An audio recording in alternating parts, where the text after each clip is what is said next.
Olá a todos, meu nome é Diego. Hoje eu vou apresentar para vocês esse trabalho aqui, intitulado Política de Dividendos de Empresas Não Financeiras a B3, um estudo através da regressão quantílica. Bom, esse trabalho é resultado final da minha dissertação de mestrado, sob orientação do professor Flávio. Atualmente eu não estou mais na UJF, né? Estou no doutorado na UFMG, por isso aí a divergência entre as universidades. Mas, bom, introduzindo a temática, né? A gente tem aí que a crença num contexto de economia pós-guerra durante os anos 50, os anos 60 ali, é que as empresas tinham que pagar volumosos dividendos, porque a versão ao risco dos investidores e a incerteza sobre futuros eram fatores determinantes para a decisão de investimento, muito consequência do pós-guerra, né, da noção de curto prazo ser mais importante que a noção de longo prazo. E essa teoria aí, que é conhecida como pássaro na mão, né, teve base nos trabalhos aí de Gordon e de Lindner, e que os dividendos geravam valor às empresas. Esse paradigma foi muito considerado clássico e foi considerado verdadeiro, né, por muitos anos, até que em 1961 o Modigliani e o Miller trouxeram um estudo que eles propunham a teoria da irrelevância dos dividendos, onde eles concluíram que o política de investimento somente o nível no política de dividendos, né?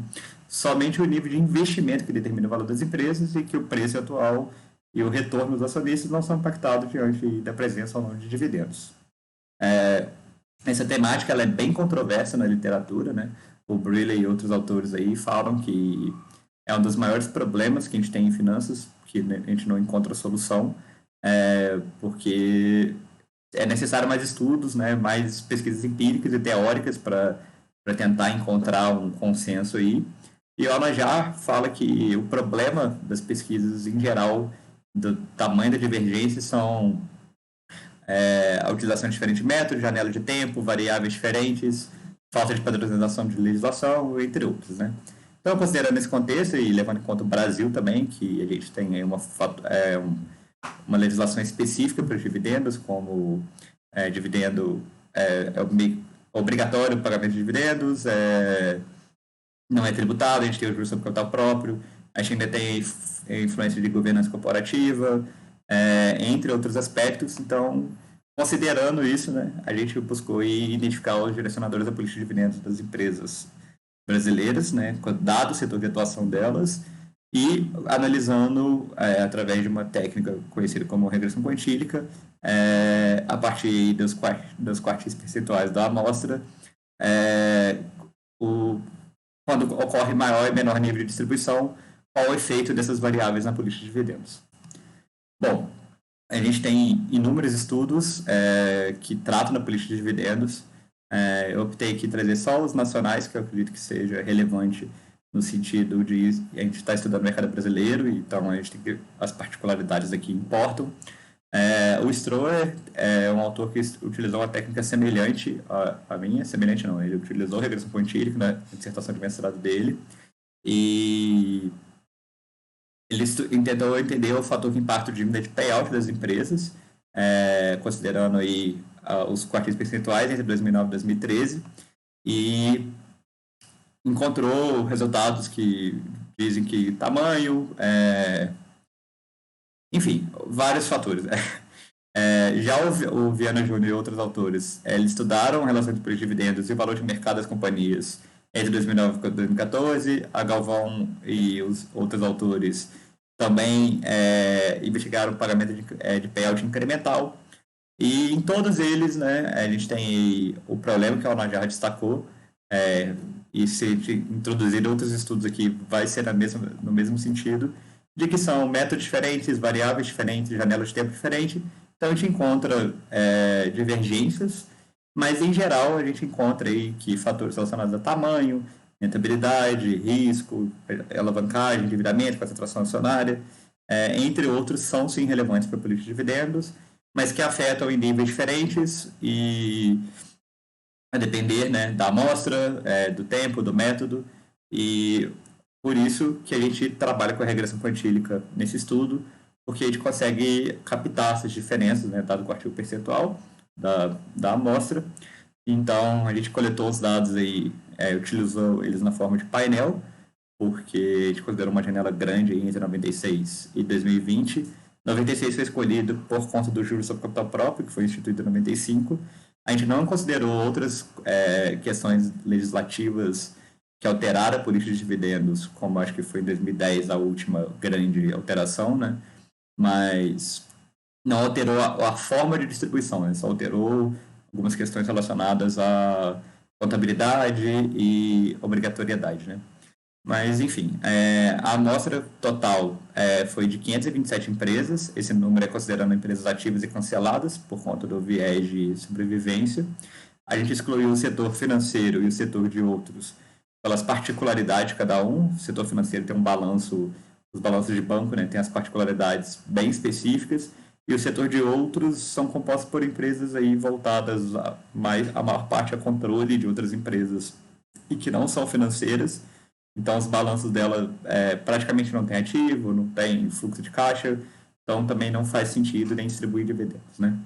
Bom, a vantagem de escolher o método de regressão quartílica, como eu tinha destacado, uma delas, a gente conseguia olhar, dada aí a distribuição pelos quartis, como as variáveis se comportam nessas distribuições, e essa é vantajoso principalmente porque ele contorna aí a sensibilidade dos modelos clássicos de MQO, Outlier, e a presença de resíduos heterocidáticos também é controlada a partir desse método, apesar de que o grande volume aqui de dados também já auxilia nesse sentido.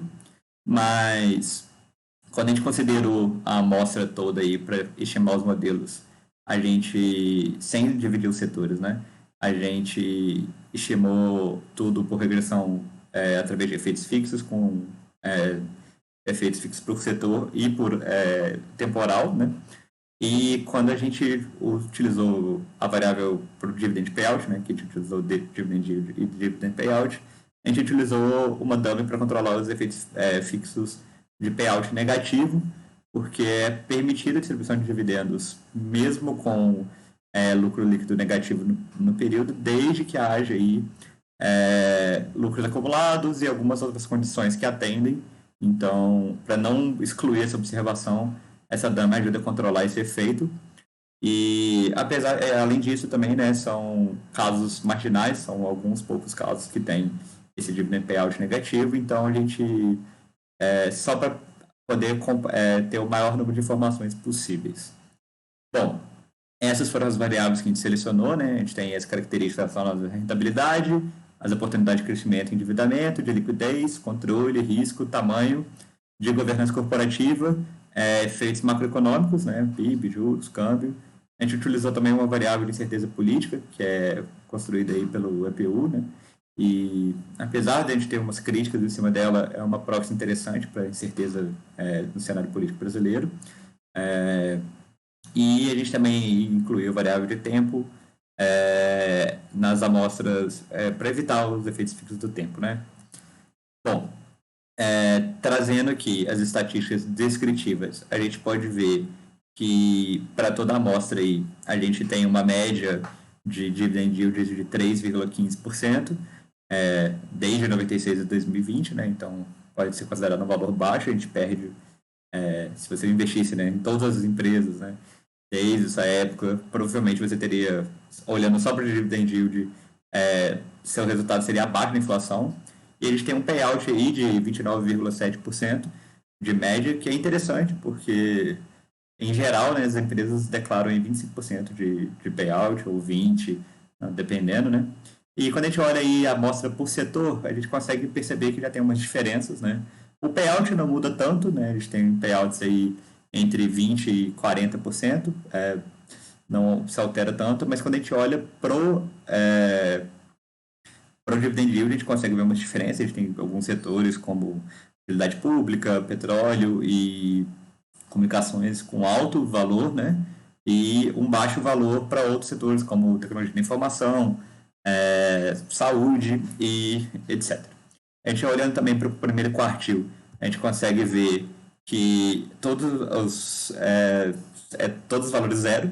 Isso quer dizer que pelo menos aí 25% da amostra nenhuma empresa distribuiu dividendos, né? Então o dividend yield e o dividend payout ser zero faz sentido. E é comum, né, porque nem sempre as empresas conseguem distribuir dividendos ao longo do tempo.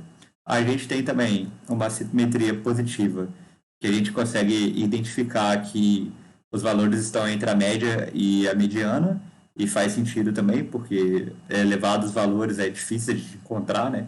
Então as caudas estão aí mais perto da média da mediana, né? Aquele formato, o sino para a esquerda, né? E olhando para a mediana também, a gente vê que tem muitas diferenças, né, entre os setores.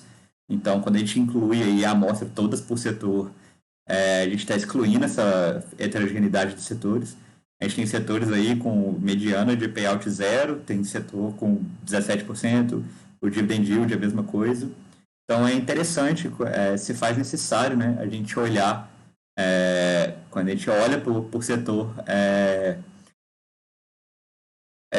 a ideia da diferença entre os setores, né? É interessante a gente olhar nesse sentido. Bom, então, antes de a gente partir para os modelos, a gente fez alguns testes, né? Fez teste de correlação, fez teste de fator de invariância, e todos eles passaram. A gente fez também teste de correlação serial no tempo, estacionariedade. E os variáveis que não passaram, a gente fez a correção em nível, né, conforme propõem diversos autores. As variáveis que não passaram foram as variáveis macroeconômicas, que foi incerteza e CDI. Já é esperado, porque correlação serial no tempo de variável macroeconômica faz sentido.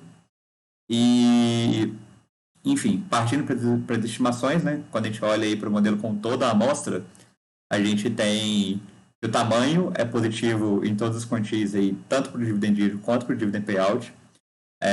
Os fatores macroeconômicos também estão mais ou menos nesse sentido. A gente tem aí o PIB positivo, o CDI negativo, a incerteza não foi relevante e o câmbio aí impactou principalmente as empresas com menor distribuição. O lucro por ação é relevante para explicar o dividend yield e o dividend payout no segundo e no terceiro quantile. Então, as empresas ali, mais ou menos, entre a mediana e o terceiro quartil, são empresas aí que estão na média ali, né, na média, considerando, né, a distribuição, são impactadas. Bom, a gente também tem que os níveis diferenciados de governança corporativa, elas incrementam a política de dividendos, né, e o percentual dos lucros pagos, então o dividend yield é afetado e o payout também. Mas o payout é principalmente nas empresas que menos distribuem dividendos. O que é interessante, né? Que então, se você aumenta a qualidade das informações disponíveis, você também tende a distribuir maiores dividendos. E as características de endividamento, elas não apresentaram bom desempenho, possivelmente pelas questões diferenciais de cada setor. O ROE apresentou resultado negativo nos quantias superiores e positivo nos inferiores, o que é contra o esperado, né? Que teoricamente a rentabilidade maior dos ativos, né? Tendem a aumentar a distribuição de dividendos, e a liquidez também não apresentou aí desempenho distinto a depender do quantil, né? Principalmente nos quantis inferiores, ela apresentou resultado negativo, liquidez corrente, né? E nos superiores positivo. Bom, olhando para o dividend yield agora por setor, a gente já consegue ver umas diferenças bem interessantes, né? A gente consegue ver que o tamanho permanece positivo e significativo em praticamente todos os setores, somente no setor de saúde aí que a gente não tem efeito nenhum, né? E no consumo não cíclico só no quantil 9, né? A volatilidade dos ativos, aí, o risco, né, emitido pelo beta, aparenta não reduzir muito a política de dividendo das empresas. Varia conforme o setor, varia conforme o quantil. O que a gente tem o maior efeito aí no setor de saúde, com efeitos negativos no primeiro, segundo e terceiro quantil, né? Então, consistentemente, o risco para essas empresas medido aí pelo beta mostra que elas variam mais que o mercado e isso influencia mais a política de dividendos. A gente tem que a concentração acionária, que nesse caso afeta negativamente as empresas de setores intensivos em capital, né, petróleo, materiais básicos, bens industriais, e positivas em empresas ligadas ao consumo e com forte presença estatal, que eles têm aí comunicações, utilidade pública, tem já teve mais forte presença estatal, principalmente em comunicações, né? Mas considerando que a amostra pega um tempo antigo também, tem essa influência, é interessante a gente olhar isso. As variáveis de endividamento, a gente vê que tem diferença, né? Um fato muito interessante aqui dos resultados é que endividamento bruto e endividamento líquido não são significativos ao mesmo tempo, e isso demonstra que tem sim efeitos por setor, né, que merecem ser considerados. E o indicador de liquidez explica bem, liquidez geral, bem a política de dividendos de empresas de alguns setores, e a liquidez corrente nem tanto, o que faz sentido também, porque liquidez geral, né, você consegue medir a saúde financeira da empresa aí, em vários aspectos, né, e a corrente já está ligada mais a um cenário mais de curto prazo, né.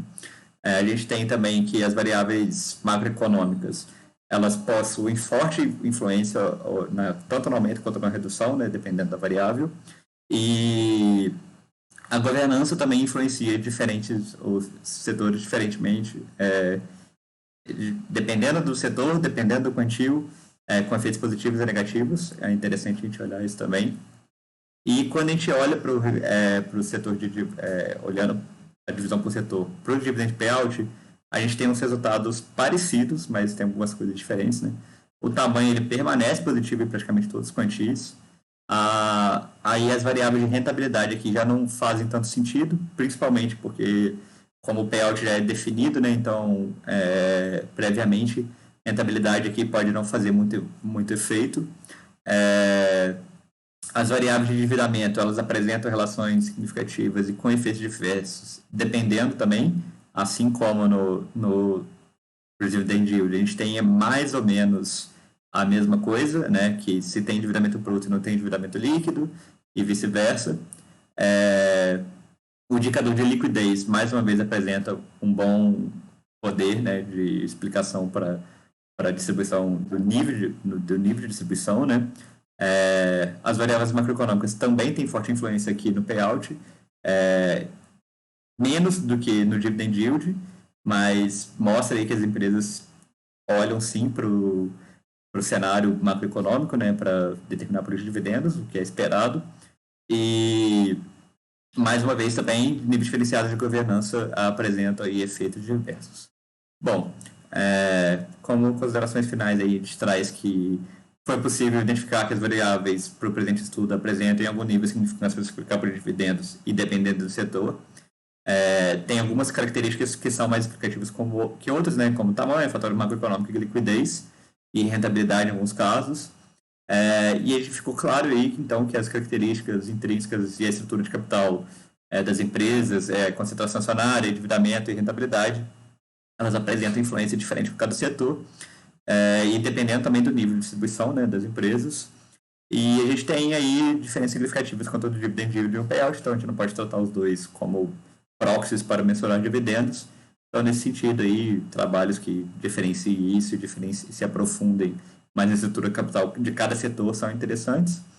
E é isso, gente. Muito obrigado. Eu estourei um pouquinho o tempo, né? Mas, enfim. Sugestões, dicas, meu e-mail está lá no começo do vídeo. Fiquem à vontade, viu? Muito obrigado.